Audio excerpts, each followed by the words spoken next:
Промените во Македонија продолжуваат и тие итати ништо не може да ги спречи. Промените продолжуваат и на локално ниво. 68 милиони евра исплативме субвенции за 3,5 месеци од кога сме дојде. Ке има повеќе субвенции. И затоа овде ќе ви кажам, почитувани лозари, не 2 денари само за вашето производство. Донесовме одлука, ја соопштувам вечерва. Уште 2 денари дополнително.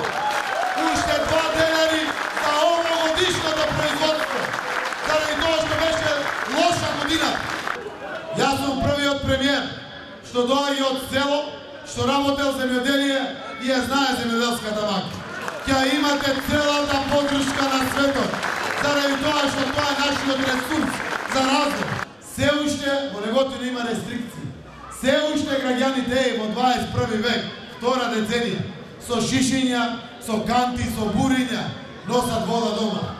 Колку е катарзата голема, во една општина да имате повеќе вино отколку вода. Да продолжиме заедно, од јас можам само со вас, рамо до рамо со сите. Ние сме едноставни, обични луѓе, кои што си ја сакаме својата општина и својата Македонија. Едноставни, кои што имаме намер, одговорно, отчетно и транспарентно да ги водиме општините. Имаме намера да бидеме сервис на граѓаните. Затоа, почитувани пријатели, драги неготинци, вечерва овде, со кренато чело, иако има неколку лузни на него, барам поддршка од Неготино.